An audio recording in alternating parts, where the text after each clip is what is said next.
Imagine voluntarily going to a mental health facility for counseling services just to ask a few questions, and then you're told you can't leave.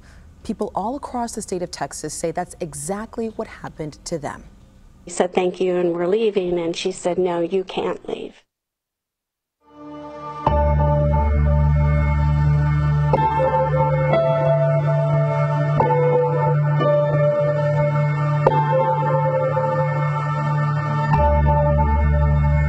My husband and I had gone to the hospital to inquire about outpatient grief counseling.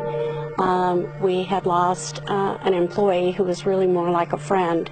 So I looked through my insurance and came up with this hospital. So that's why we ended up there. After about 45 minutes, the nurse was a little bit cagey, and we really weren't getting any information about the programs. Things that we'd ask a question, but it wasn't answered. My husband and I said, you know, we think that this isn't a good fit for me, and so we're going to go try someplace else. And she said, well, I have to make a few phone calls. And it took her about 20 minutes, and she came back, and we stood up ready to leave, and we said, "Thank you, and we're leaving," and she said, "No, you can't leave."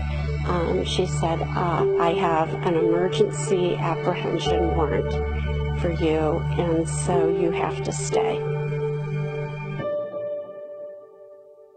I mean, that is just a terrifying description. Joining us now is investigative reporter Charlotte Huffman.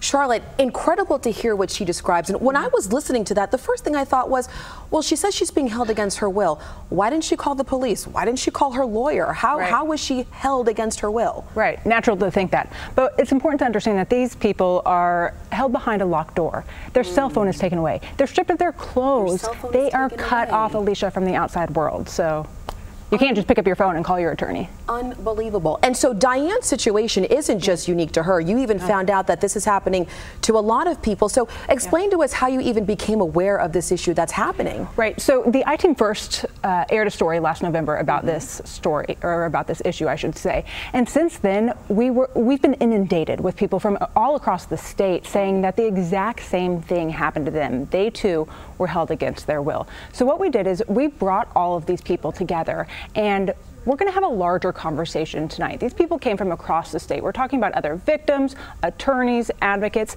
We're going to talk about why is this happening? How is this happening? What are your rights? And how are hospitals getting away with putting profits over patient safety sometimes? There's a conversation about profits in here. That's intriguing. Okay.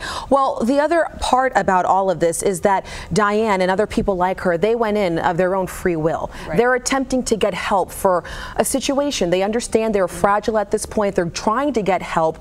And this sort of people could argue, sort of paints a negative picture about mental health services, and I'm sure people are commenting about that on social media. We've seen some of those comments on Facebook, for example, and to address those comments, you know, I want to say that we are in no way advocating against mental health care. There is no doubt that mental health care and mental health facilities provide a very important service these days. But the fact of the matter is that our mental health care system is broken, and hospitals are getting away, some hospitals, not all, are getting away with basically taking advantage of people in order to maximize their profits. And we feel that just as important it is that people not be afraid to go get help, it's also important that people go informed and understand their rights and not be taken advantage of. Sounds like there is a lot for us to learn tonight. So thank you so much for giving us this preview this afternoon at 4. And again, you can watch that tonight on News 8 at 10.